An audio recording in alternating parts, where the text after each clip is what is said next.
Science Standards. My name is Francis Vigent. I'm the CEO here at NOADM. My background, though, is as a teacher. I started as a high school math teacher, teaching students 9th grade through 12th grade, everything from honors to college prep and remedial math. And then I went on to spend about 6-7 years as a STEM specialist for elementary and middle school, where I had classes of kids all day long, and it's given me quite an appreciation, I have to say, for the resources that we need and also the challenge that's ahead with next generation science standards. So jumping into today's webinar, I want to let you know we are going to take a look at what differentiates science and engineering, teaching and learning the STEM cycle, and how the 3 dimensions of next generation science standards combine in an inquiry environment in a way that's different than what we are used to with the current, or we might say former at this point, New Jersey science standards and what we've seen in the New Jersey assessments, the NGSS, at the elementary, middle school, high school level. So before we really jump in too much further, I want to just mention right from the get-go that our role here at NOADM and the way we really view STEM, science, technology, engineering, and math, is as a venue to teach higher order thinking skills. And so as we look at the next generation science standards, I think one thing that you're going to notice is a major shift from knowing about science and engineering and actually students participating in it and actually engaging in the content and developing skills that are able to put students in direct contact with that content and actually extend it. So how do we do that? It's by putting students in the role of scientist and engineer. Thinking about putting students in the role of scientist and engineer, if only 4% of students will ever go on to pursue a science or engineering degree, it's important to kind of realize why we inflict science on all students. And kind of back to those higher order thinking skills, creative, evaluative, and analytical thinking skills are absolutely necessary in today's economy from a workforce development standpoint. Only 4% of students will go on to get those STEM degrees, but the other 96% will go on to support STEM industry, or one way or another will need higher order thinking skills to be trainable. And that's what industry is looking for, whether it's STEM industry or non-STEM industry. Salespeople, marketing people, accountants, lawyers, everyone benefits from knowledge of science and engineering, but the higher order thinking skills actually make them trainable and able to support STEM industry and any other college or career choice they may make. So that takes curriculum, that takes materials, professional development, starting at pre-K and moving on through so that we're intentionally nurturing those skill sets and not sort of expecting students to get them by osmosis once they enter the workforce. Anyhow, kind of continuing on here, as we take a look at what differentiates the STEM cycle and the 3 dimensions, we're going to kind of break this session down into 4 parts. What makes the next-gen standards tougher? How do they link to Common Core, ELA, and math? How will the next generation science standards in New Jersey shape the methods for science instruction, K through 12 or even pre-K through 12, really? And also how these science and engineering practices that are being brought in through next generation science standards integrate with areas like art, which you may have heard of referred to as STEAM, science, technology, engineering, art, and math, but also history and every other area. So that idea of integrated instruction. If you have any questions since you're attending the live webinar, on the right side of your screen there's a little section where you can type in questions, and I will try to go through sort of all these points in the first 45 minutes and leave at least 15 minutes at the end, and I'll try to hang around as long as I can after to take any additional questions. If you want some clarification on something, also put that in there as well. So without further ado, let's jump in. The next generation science standards emanate from workforce development. There is a coalition of 26 states that collaborated to actually create these standards, but their roots go all the way back to the National Research Council the National Academies of Science and Engineering, and the National Institutes of Health. Those routes are really looking at what STEM instruction has traditionally been in the United States, and also what's necessary, not just from a 21st century standpoint, but what's necessary from the perspective of industry and employment. And so the documentation that really started to emerge around 2006, 2007, and sort of layered sort of scaffolding to this point and ending up in these next generation science standards puts a stake in the sand and says what science and what engineering is. And that is sort of this forms sort of the foundation of these new standards. Science, the definition of science is knowledge from experimentation, with the idea that scientists answer questions. And the way they go about answering questions is by developing hypotheses, engaging in science practices to develop data relative to that hypothesis. So that's the experiment. And so with that data, scientists are able to reflect back on their hypothesis and come to some type of conclusion. So this is the scientific process. Scientists using the scientific process develop new knowledge, and that's scientific knowledge, knowledge from experimentation. Engineers use that knowledge to solve problems. So engineers using their scientific knowledge will develop a prototype of a solution. They will test it, they'll gather that data, and then they'll reflect back on the solution that they're proposing to decide whether it should be refined or replicated. And if it should be replicated or scaled up, then that prototype becomes technology that we all use, or that whomever needs to solve this problem is using. So engineers produce technology that solves problems. Within education traditionally, these definitions aren't very well defined, or they're sort of kind of mashed together. But in the next generation science standards, they're very clear. And the way this sort of forms a cycle is obviously scientists are developing new knowledge, they're asking these questions, engineers are using it to solve problems, and as that technology emerges, it allows scientists to ask new questions, answer questions that they couldn't answer before because the technology didn't exist. And a good example of that is right now, questions that we have about Pluto, we've had for a long time, are able to be answered because we've developed the technology for a satellite to be able to go out and orbit Pluto. And it's taken 10 years to travel there. So that technology is enabling those questions to be answered. But new questions are also emerging. The role of math here, you might already be wondering, why is math in the center? What's the role of math? Math is to quantify observations. So not just qualitative observations in the sense of it's bluish, it's yellowish, it's bigger, smaller, bubbly, flat, but actually measure and then take those measurements and analyze them, things like mean, median, mode, and looking for differences in an average.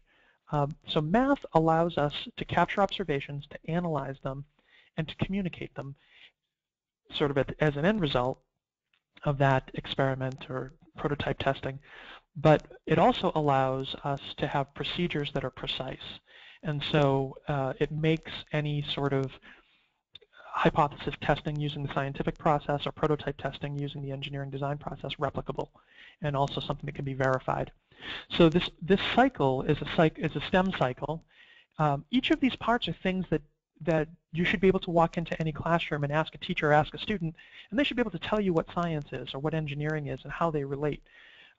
If students are answering a question, they should understand that they're in the role of scientist, or if they're trying to solve a problem, that they're in the role of engineer.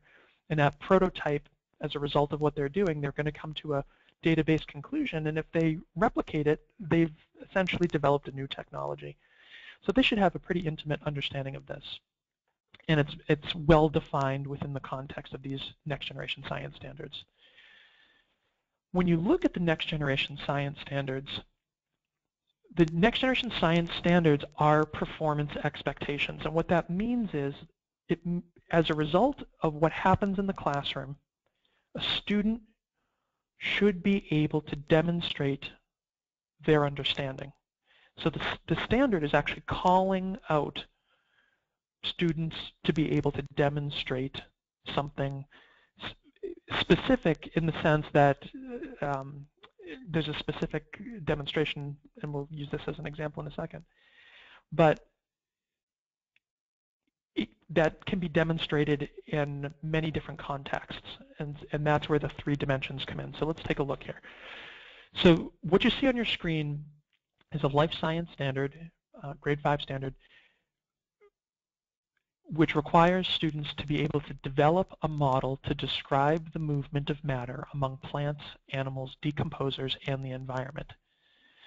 So in order for a student to be able to demonstrate that understanding, they need a context, and that context is defined by the 3 dimensions, and that's what you see here below. So it's kind of like a stool with 3 legs.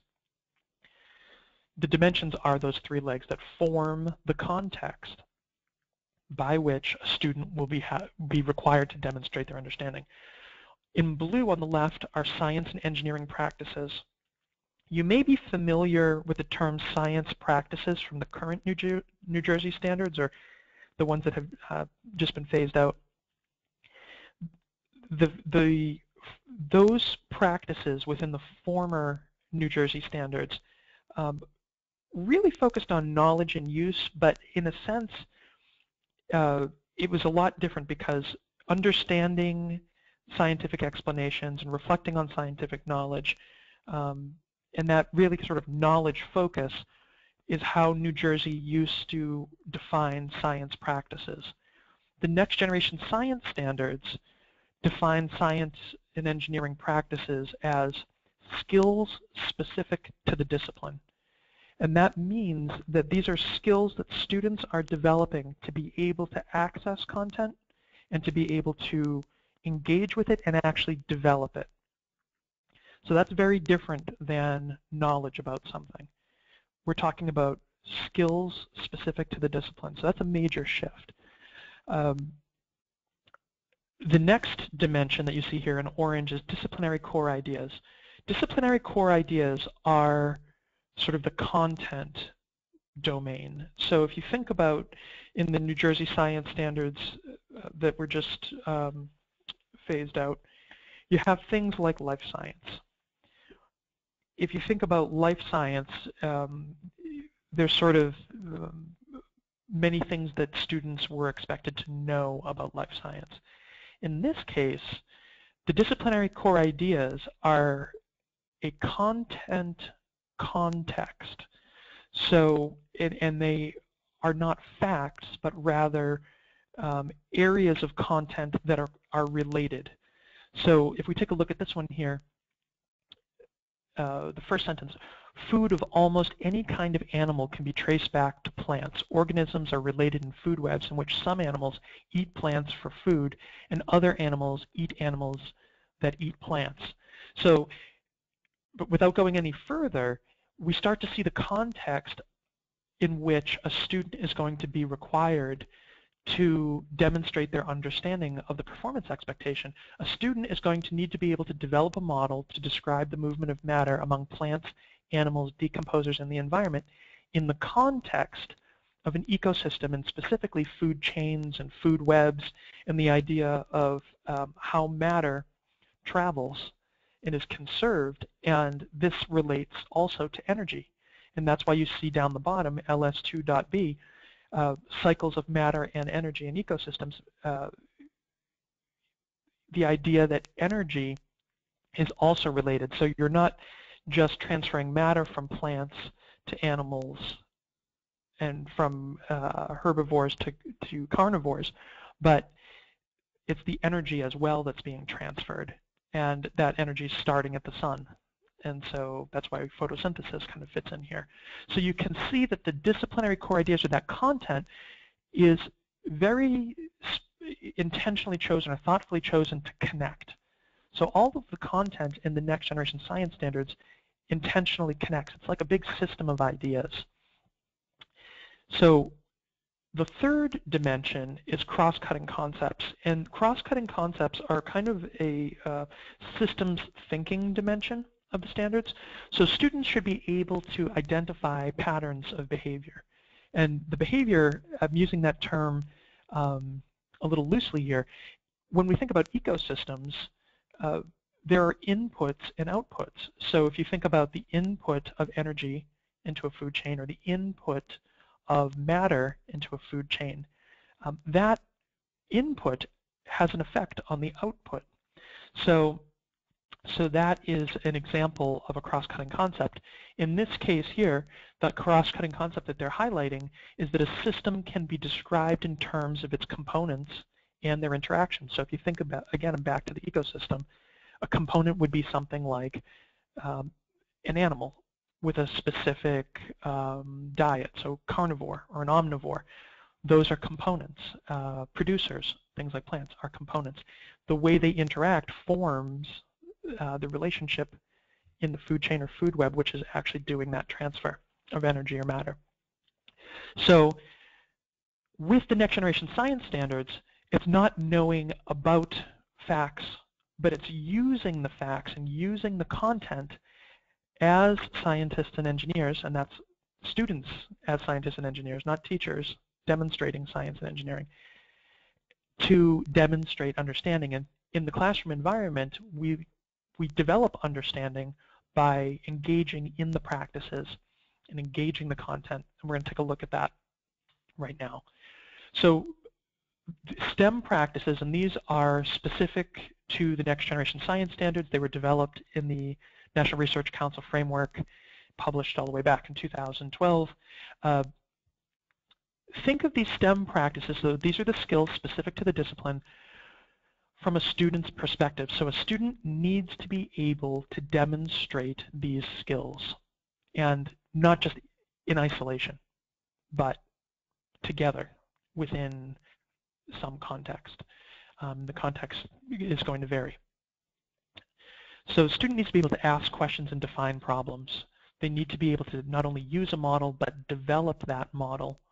So thinking about that ecosystem example, if we show a picture of animals in the forest and there's a question about the sources of energy or something like this, a student needs to be able to develop the model of the food chain or food web independently, not just use it by looking at a food chain or food web and explaining what's happening. Not only carrying out investigations, but planning them. So one mistake that's often cited in its elementary, middle school, high school, is that students are given procedures that they then carry out. Or there's a demonstration that's done and students sort of mimic it or remember it. It's not enough under the next generation science standards to be able to just carry out or repeat what you've been given or follow what you've been given, but a student needs to be able to actually plan that investigation. So that's where we go from sort of practices to processes. So a student needs to be able to engage in that scientific process or the engineering design process.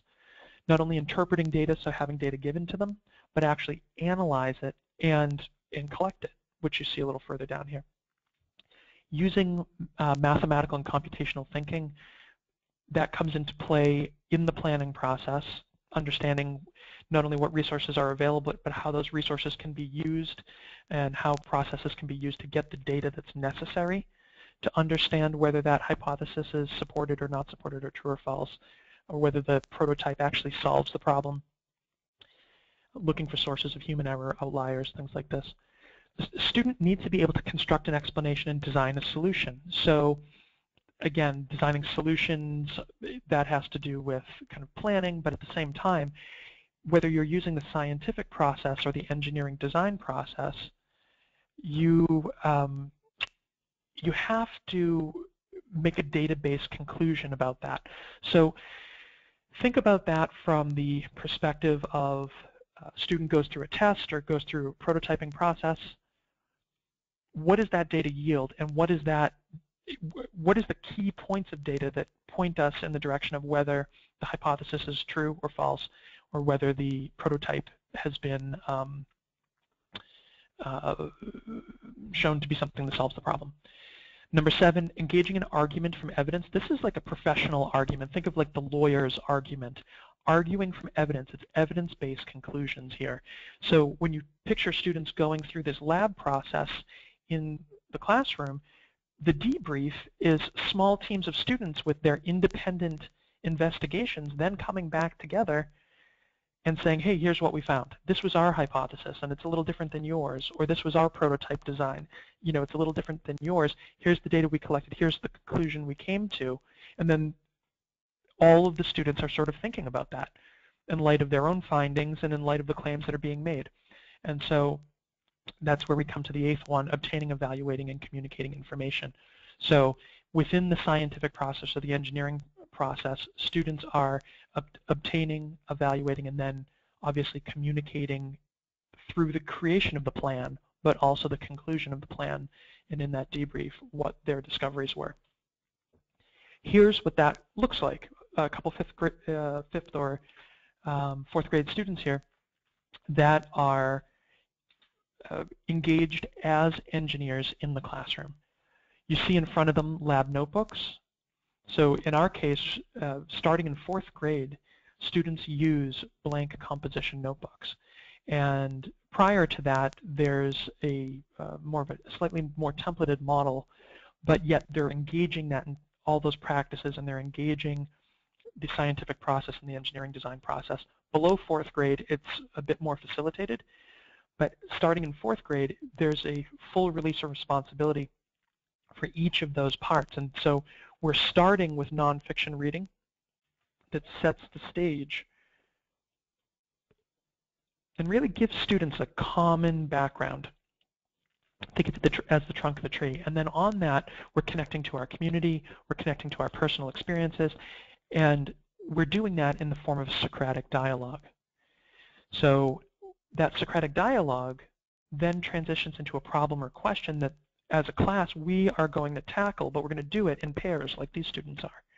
And so these students are taking a problem apart, they're looking at the resources that are available, and they are brainstorming potential solutions, deciding on one that they're going to prototype, designing a test for it, gathering the data, and then forming a conclusion based on that data about their prototype and whether or not it's a true solution. So that's what's going on here. And this is very common, full release of responsibility is what's going on here. It's a common scene in a true next generation classroom where students are being put in the role of scientist or engineer. The skills that they're developing in that context really are well integrated, because the next generation science standards doesn't only involve science and engineering process skills where students are working hands-on, but those skills are connected directly to the Common Core state standards for ELA, specifically those technical standards. They're engaging in nonfiction reading, they're engaging in nonfiction writing, they're engaging in process writing, because as they're developing these labs, those are nonfiction texts that they're developing, and that plan is happening before they carry out that experiment or prototype. It's not a double entry piece where students sort of play, make an observation, and then go back and write some kind of lab about it. That's, under any set of standards, really something that's not acceptable, because, again, it's not science.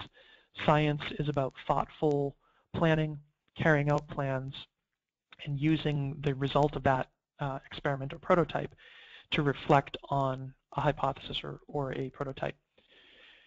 On the math side, the science and engineering practices very closely mirror Common Core math practices.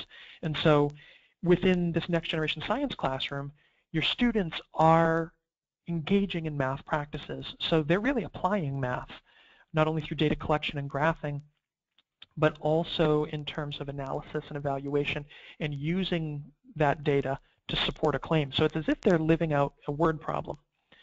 The things that are really only science, in terms of time on learning, is the experimenting and prototyping itself. Otherwise, all the other things that are happening are really areas that overlap with ELA and math, and also areas of history, social studies. We think of landforms, even weathering, erosion, weather systems. All of these things, they closely relate to history, social studies, and even in some cases art as well, and we'll talk a little bit more about that in a minute. A major shift with these next generation science standards, even from the 2009 standards in New Jersey, is the way that classroom instruction is happening, and the way that it's requiring students to engage in higher order thinking. So Bloom's taxonomy is traditionally arranged lowest order to highest order thinking: remembering, understanding, applying, analyzing, evaluating, creating. Under the next generation science standards, it's really about creating a classroom environment where there's a context for students to engage in the practices, sustain their interest, and do so in a way that engages creative, evaluative, and analytical thinking skills simultaneously. So thinking back to those two students who've done their nonfiction reading, so they have a basis of understanding and things to remember and apply. They had a Socratic dialogue where they've connected their experiences to it, but now they have a problem that they're dealing with, they're trying to solve.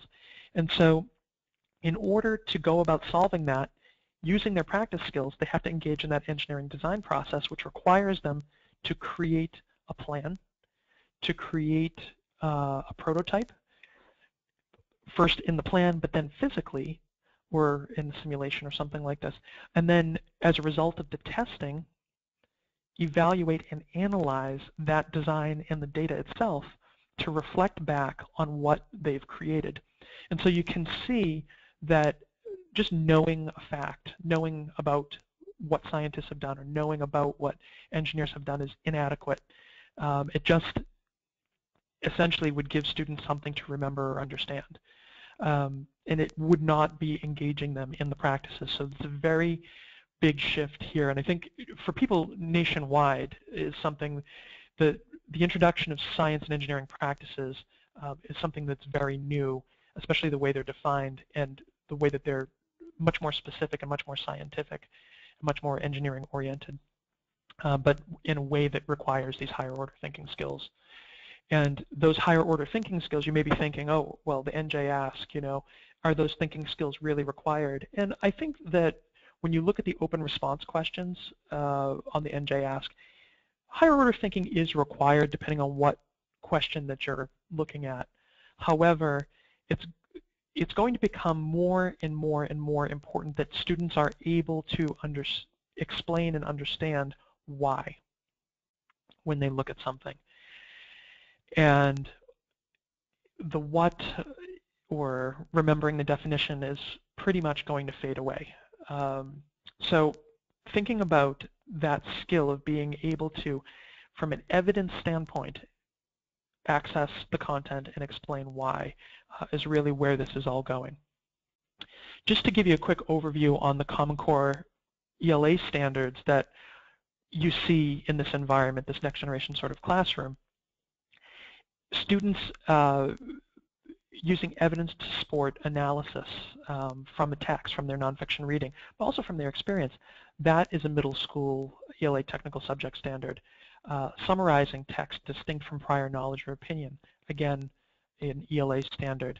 This one shocks people often. Following precisely a multi-step procedure is actually an ELA standard, not a science standard. So if you're handing out procedures, or your teachers are handing out procedures, then they're accomplishing a ELA goal, not a science goal. Students need to be able to develop that model, develop that procedure, that plan, and carry it out. That's what is science. Integrating quantitative technical information and expressing it visually is an ELA standard. So when you're collecting that data in a table, you're hitting math, but also ELA standards here, and any type of graphing, infographics even, all related to ELA. Distinguishing among facts, reasoned judgment based on findings. Thinking about the debrief time now, when students come together in that class and they're comparing their findings, they're having to actually sift through and say, is my peer group speculating? Is this actually evidence? Is this a persuasive argument, and is it well reasoned? And as a student team engaged in that process and forming the conclusion that they're presenting, they have to make sure that they're forming an argument that uses facts and is not speculative. So another major area for applied ELA technical subject standards. Quick look at the math practices. Students making sense of problems, persevering in solving them, reasoning abstractly. That's what this planning is all about, and quantitatively. If you are in a practice of creating a lab after the fact, you're not reasoning abstractly as a student. You're reasoning concretely. And in essence, you're journaling. You're not planning. Constructing a viable argument, critiquing the reasoning of others. We just talked about that in the conclusions. Whether it's looking at your own or another student's. Modeling with math, again, the analysis, and even what data to collect. Using tools strategically. A tool is not just a hammer or a saw.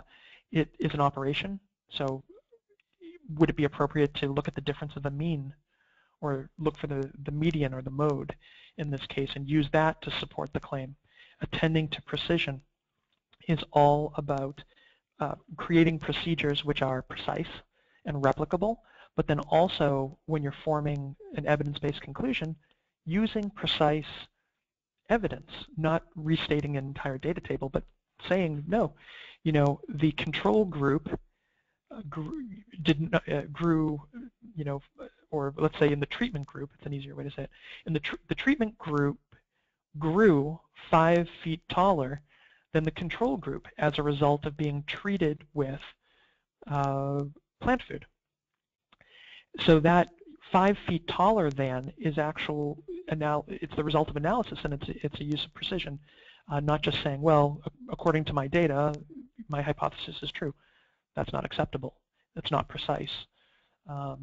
Looking for and making use of structure. When we think about the creation of procedures, if you've ever seen, or whether it was assigned to you as a student or whether it's assigned by yourself or others in your building, there's a common process writing assignment where students are asked to make a procedure for creating a peanut butter and jelly sandwich. Well, those procedures oftentimes come back with a 100-step procedure, and you know, if we try to follow it in class, we never end up with a peanut butter and jelly sandwich. Looking for and making use of structure in the case of a procedure is thinking efficiently. It's how do I create a process in steps that's not only precise, but uses recursive steps. So a step like repeat steps 1 through 3 for 5 more trials or for 5 more slices of bread. That reduces the length of a procedure, makes use of structure, and also it focuses on efficiency. Other structure examples, which process do I use? Am I engaging in engineering? Am I engaging in science? So these are all related to math practices, even though they're in the context of next generation science class. Looking for and expressing regularity and repeated reasoning is, again, that idea of kind of recursive steps. So when we think about next generation science standards and what is going on in the classroom, we need to, again, think back to those 2 students, the picture on the right there. That environment that classroom time on learning for science has been redefined. There is a new definition of effective STEM instruction. It's not our definition here at NOADM or my definition as Francis Vigent. It's the definition of the National Research Council that is reflected and really infused throughout the next generation science standards. So let's take a look at that. Effective STEM instruction capitalizes, and this is all intentional wording, on students' early interest and experiences, identifies and builds on what they know, and provides them with experiences to engage them in the practices of science and sustain their interest. So let's unpack this a little bit. Effective STEM instruction is intentional. That's why it capitalizes on students' early interest and experiences. It's not only intentional, but it's nurturing. So when you think about the next generation science curriculum, it's something that's specific September through June, and it's specific to the grade level, so that as you go September through June, you are scaffolding concepts and scaffolding ideas, and students are in that role of scientist and engineer, using the practices, accessing the content, developing it, and connecting what they're learning from one lesson to the next. very intentionally. And then as they go from grade level to grade level, they're going deeper and deeper and deeper and seeing new contexts for those same standards. And that brings up an important point. The next generation science standards have both, depending what grade level you're looking at, grade specific and grade spans for standards. However, just because there are grade specific standards does not mean that that's the standards that you own in your grade level. Really, the standards are owned by everyone. So the standards that are in your grade level obviously should be mastered in that grade level, but within your grade level, let's say you are a 4th grade teacher, you need to be reinforcing those standards from prior grade levels and also introducing, sort of foreshadowing standards from future grade levels. And that the reason that that's important is that in order for your students to perform and for your school to perform and for everyone to really have a complete understanding and proficiency, you can't have anything be once and done. If you do, you create systemic gaps in your system, in your school system and grade levels and classroom and everywhere else. Think about the student who only comes in 4th grade.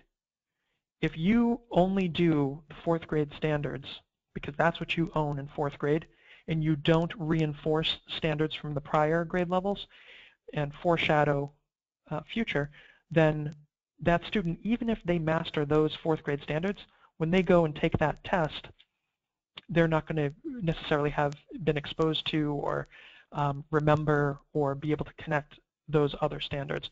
So that may sound daunting, but the reason I mention it is that reinforcement and foreshadowing happens in this context.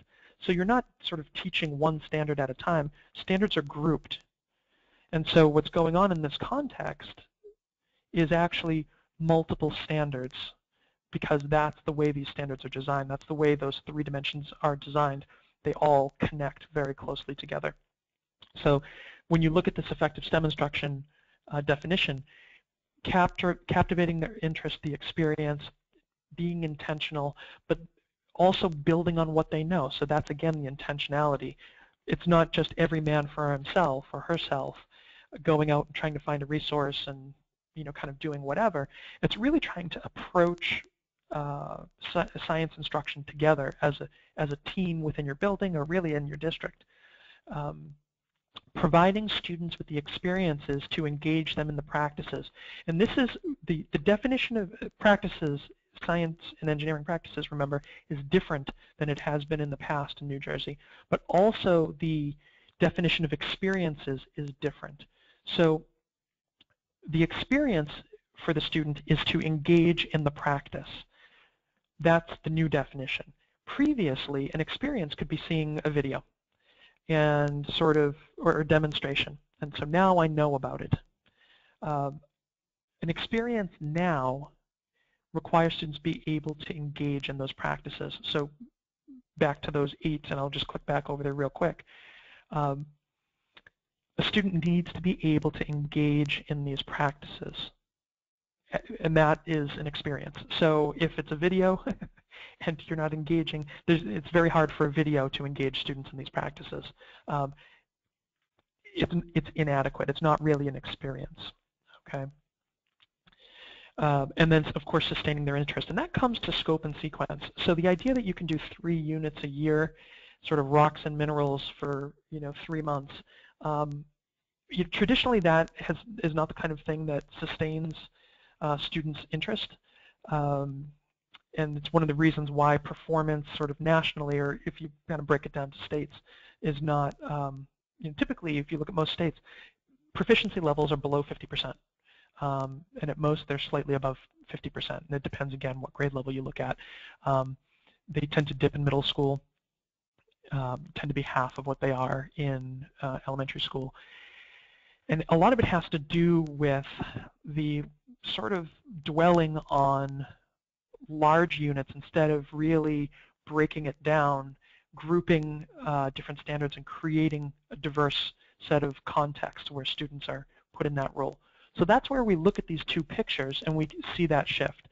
So on the left, sort of under the old model, teachers could pre-teach and demonstrate and then Okay, now you know it. I want you to go out and repeat this. Do it again. Show me you know it. And under the new model, it's about, okay, we have this problem, we have this question. What's really the problem? What's really the question? Take the skills and try and answer the question or solve the problem through an experiment or through a prototype.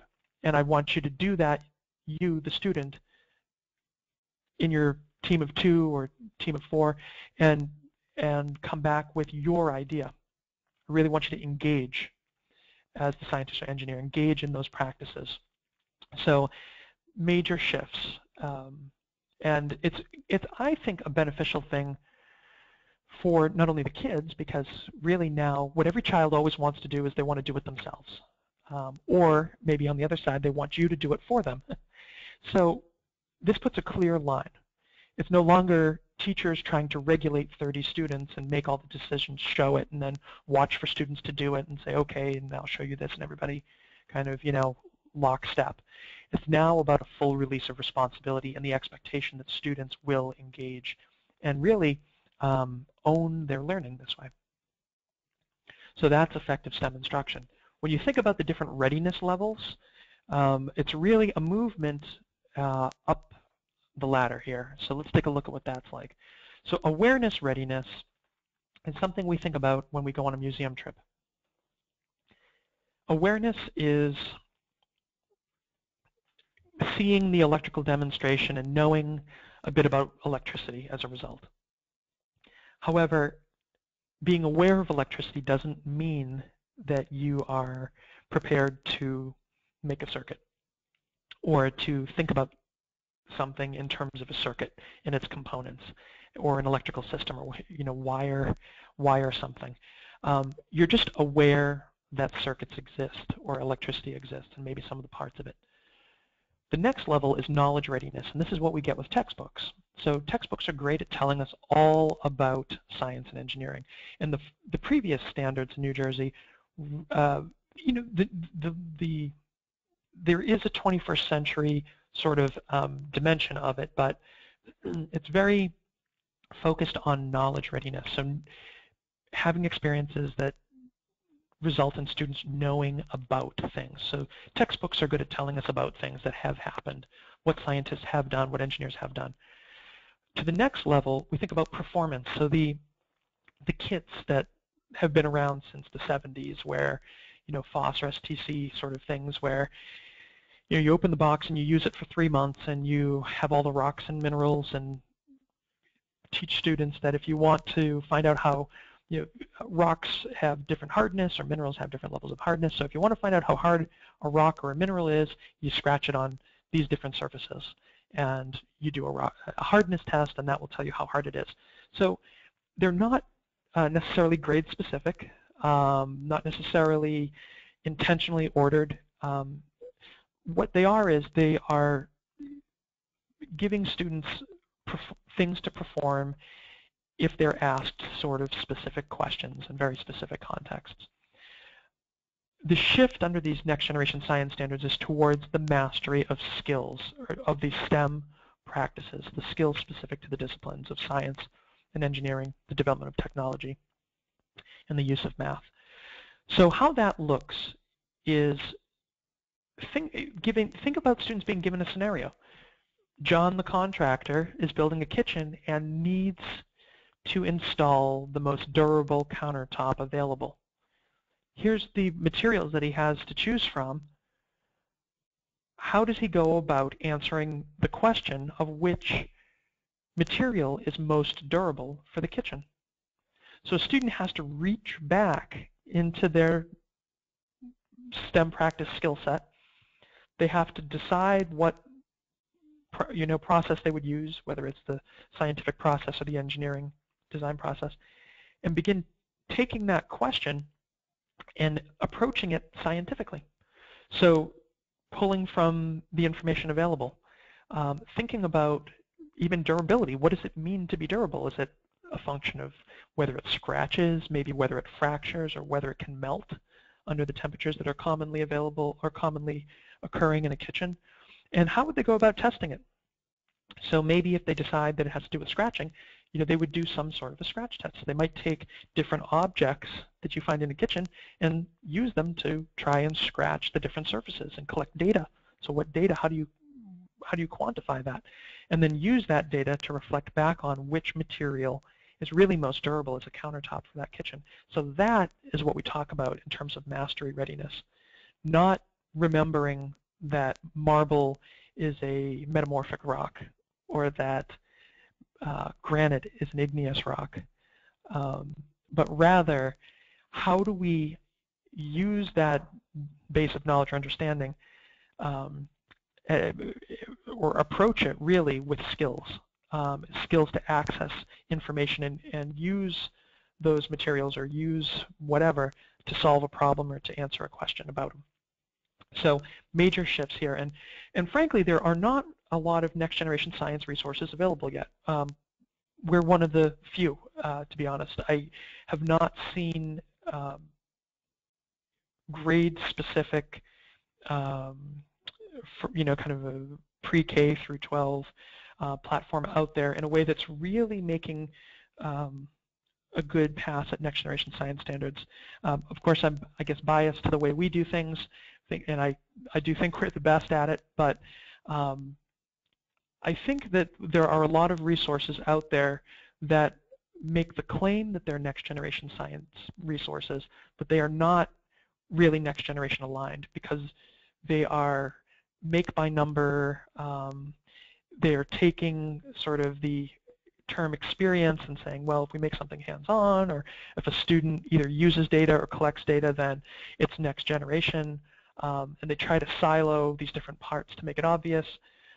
The reality, though, is that when it's really worth investing your time in understanding each piece of these new standards, not only what the standards are, but what these dimensions are, to be able to understand that the requirement really is that students are able to master these practice skill sets and use them to access and develop that content. And that's not a make by number, follow a picture, follow a procedure type thing.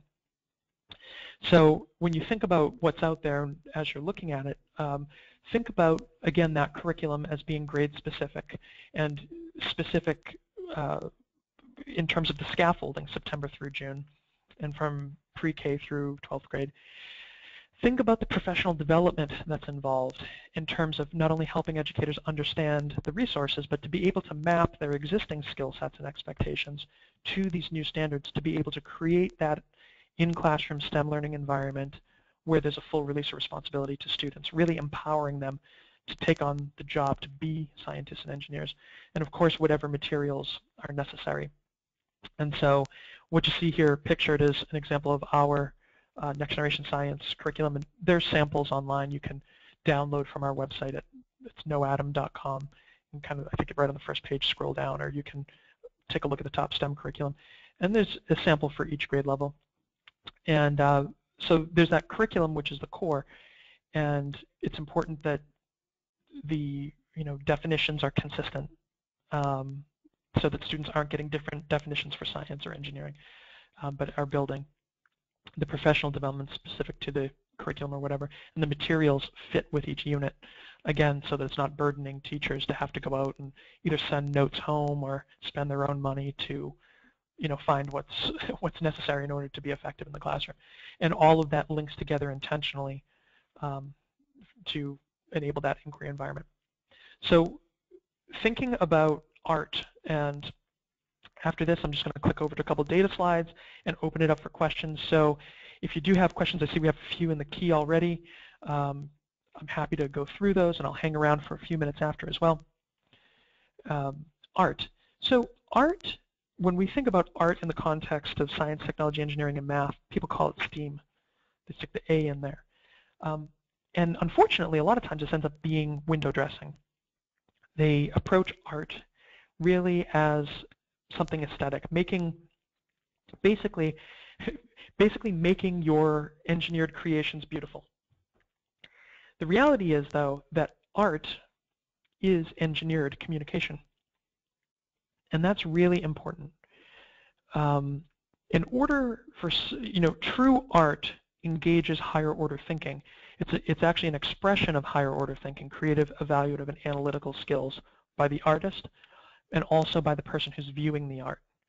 And the reason that I pull up this particular oil on canvas by Pablo Picasso is that it's not aesthetically pleasing, at least not to me, but yet it's regarded as his most famous work. So how is it that one of the world's most noteworthy artists, true artist, has art, and his most noteworthy pieces are not beautiful, or not aesthetically pleasing? And it's because art is truly engineered communication. What he's doing in this piece by Guernica, or a piece called Guernica, is communicating something about the actions of the fascists in his hometown in Guernica in Spain, and he's communicating it to his peers, to the public, and also to the fascists. He's saying something about the effects of their actions on everyday people, on animals. And as proof that this is engineered communication, was very intentional, there's a famous quote by Pablo Picasso when the fascists found his work, this Guernica work. They said to him, "What did you do?" And his answer was very simple: "I didn't do it, you did." And so you can see right in that statement that the purpose of Guernica was to highlight what was happening in World War II, what was happening in Guernica, what the fascists were doing, and to make a statement. And he hit home. And that's why it became his most famous work. And so he also did it while he was living in exile.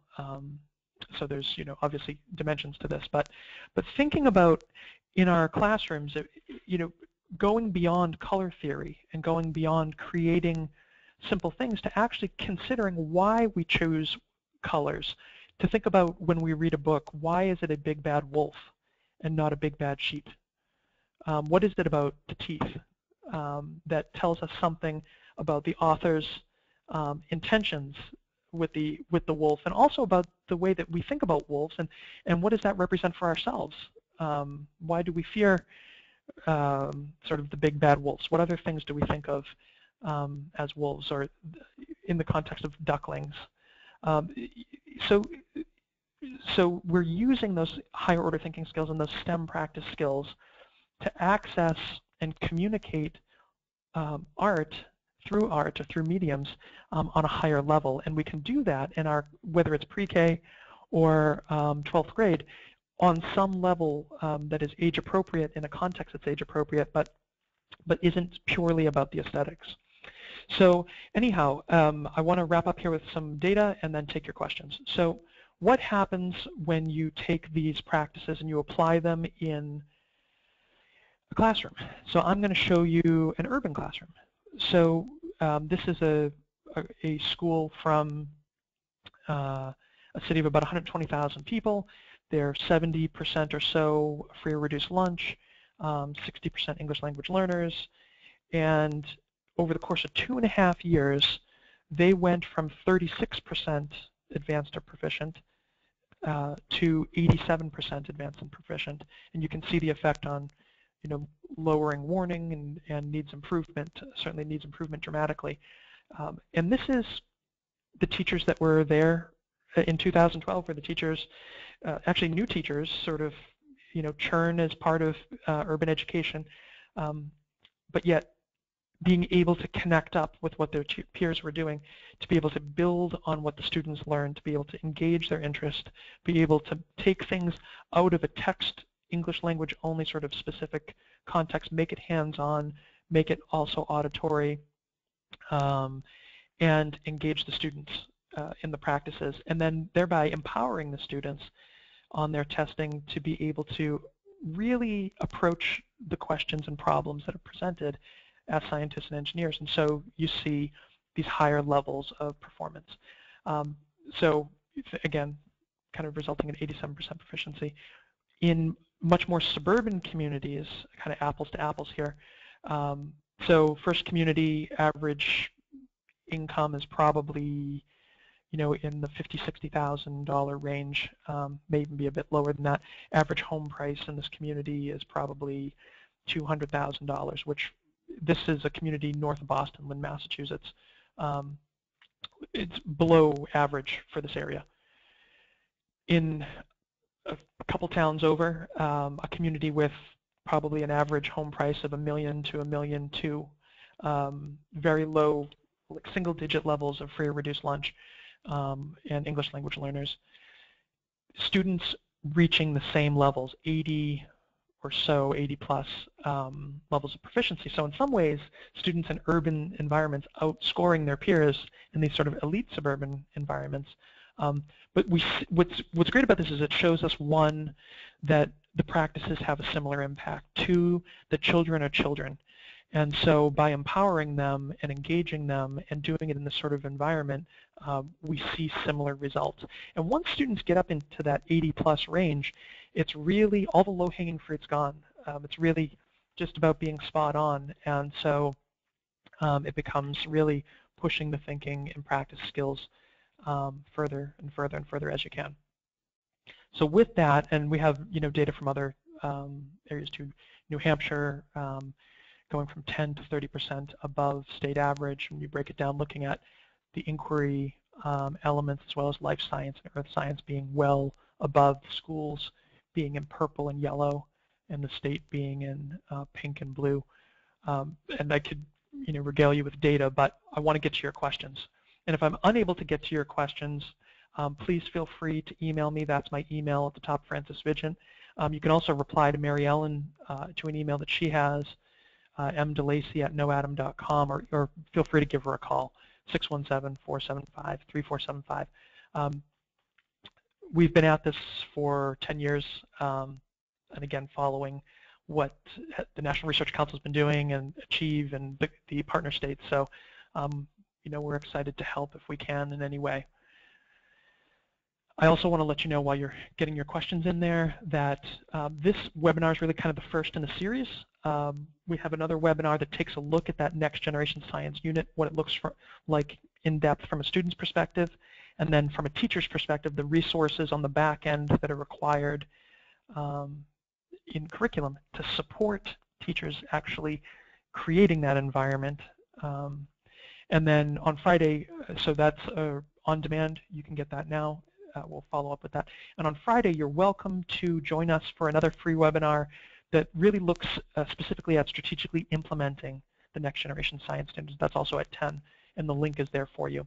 We're going to take a look at standards of alignment, next generation resources, redefining the student-teacher rules, milestones for the release responsibility, performance data targets, timelines, and having closed-loop communication in the schools. So here we go. Taking a look at your questions. Just give me 1 second. Will the PowerPoint be available when the webinar is over? A recording will be available, and we are going to follow up with that in an email.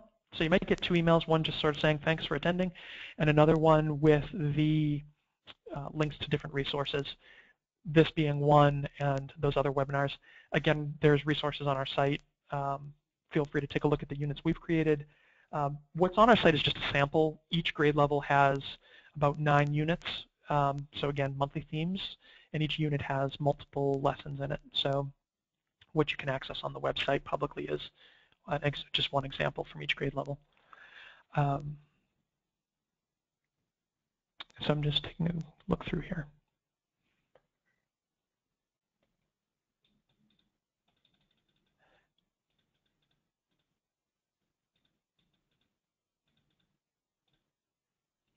So there's questions here about, how does the next generation science standards suggest teachers and schools provide time, space, resources in the existing classroom for experimentation, prototyping, etc., especially in the high school level, low resource kind of classroom.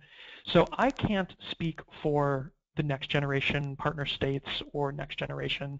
I'm a part of NOADM and not their organization, and so I'm not authorized to speak on their behalf.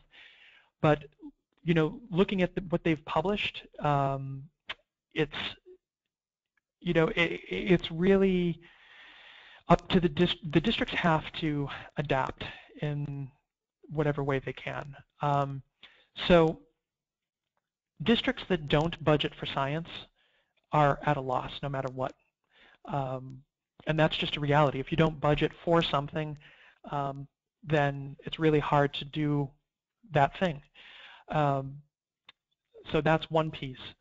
In terms of time on learning, I can tell you that the next generation science standards, in terms of achieving the goals, fit into the existing time on learning that you have. You don't need to have an extended day in order to accomplish this at any grade level. However, it requires that you really reconsider how you're using your existing time.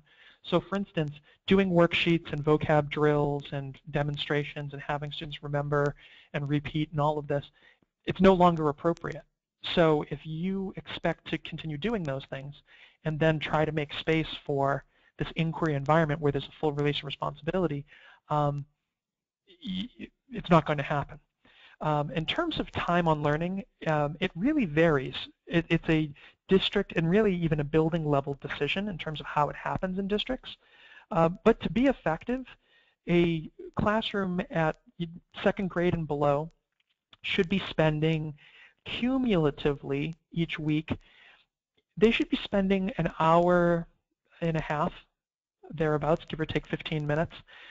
And you can think about, reading trade books, having circle discussions, then actually having students carrying out an investigation, coming back together and debriefing. So 15 minutes here, 20 minutes there, over the course of a week, adding up to an hour and a half, hour and 45 minutes. That's appropriate. That's what it takes to be successful. But again, look at what you're doing in that time. You're doing math, you're doing ELA. So if you're siloing all of this into science time, you're maybe not making the most of the time on learning by trying to kill two birds with one stone in ELA and in math. At the elementary, so say 3 to 5 level, it takes more like 2.5 hours a week to be able to engage students really as scientists and engineers in inquiry on a regular basis and do the nonfiction reading together, have the Socratic dialogue.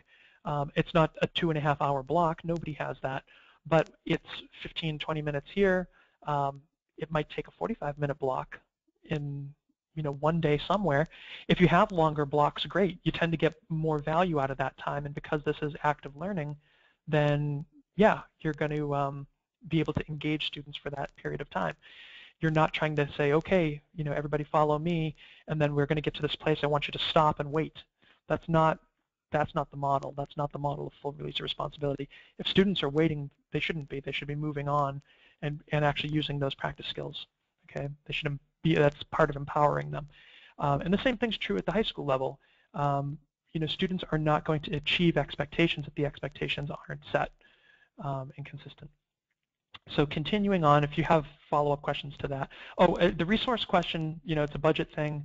Shouldn't fall on teachers. Some districts are comfortable with that, and that's unfortunate. That's not successful for anybody.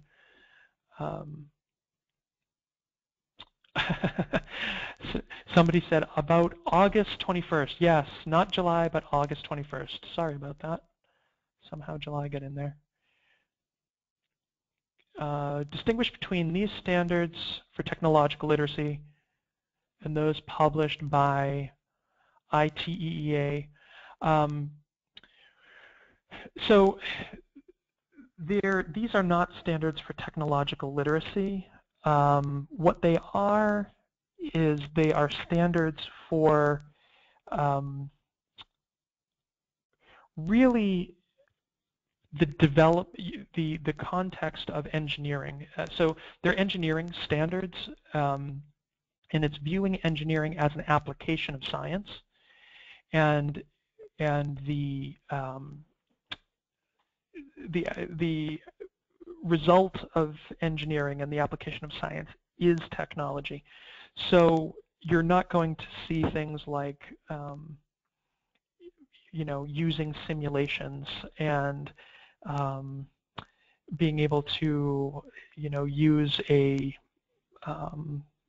spreadsheet or PowerPoint to achieve specific goals, and having sort of technological fluency from the angle of a software platform or a specific device. What you're going to see is students engaging in the practices and the processes for the development of technology. And so in education, we often fall prey to this idea that technology is electronic. And this is an important distinction. Technology in this context, and really truly the definition of technology, and again emanating from the National Research Council, technology solves problems. And so technology is doorstops. Technology is clay vases. Yes, it's also speakers and monitors and spreadsheets. Technology are things that are physical as well as not things that are like software. They're not physical. And so, so what you see in these standards is oriented around being a participant in developing the skills to participate in innovation and the development of technology, but not to sort of have practice with specific devices or platforms. And again, I think because these standards are really, they're in many ways more timeless. When you think about typing as a skill, nowadays students, and again, it depends on their background and socioeconomics a lot of times, but more and more students come in ready to type.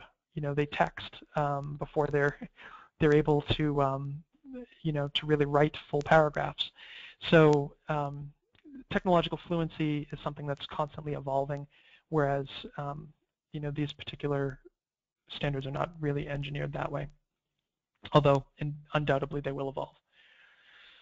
So I'm going to grab a couple more standards here. Sorry, not standards, questions. Let's see. Just one asking about if you want to write a grant, or are these resources available for purchase? Can I write a grant? So if you are interested to look into that, contact Mary Ellen. Her information's up there. She can help guide you. There is a grant section on our website that really walks you through sort of the general grant writing process. Most districts will have partners that offer grants, but to be pragmatic, grants are great for piloting things, and at this point, New Jersey is at a point where you should be piloting things. You should be implementing. This is your year for a dry run, and then next year full implementation is expected, and it counts basically. So grants are a great way to do that. The curriculum, the materials, all of that is something that we have available. And if you are writing a grant for no-add materials, we're happy to help as best we can, do whatever we can. But Mary Ellen's the one to contact on that. Let's see if there's any other questions. Give it another moment. And again, this Friday, August 21st at 10 a.m. there is the free webinar on actually implementing, and specifically implementation strategy.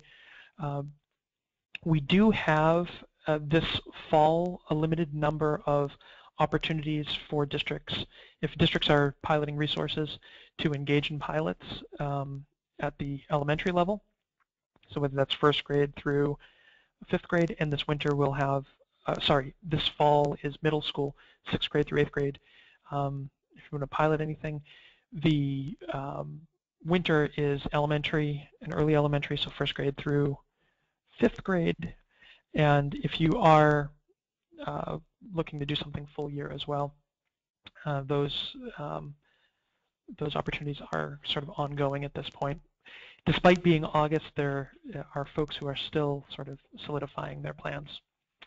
So anyhow, without any further questions here, I'm going to wrap up our webinar, and if you have any questions you come up with, feel free to email me. It's fvigent@noadam.com, or you can just hit the Contact Us tab on noadam.com and somebody will get that over to me. We wish you a great year. Hope you can join us for implementing the next generation science standards, and have a wonderful rest of your week. Thank you. Bye-bye.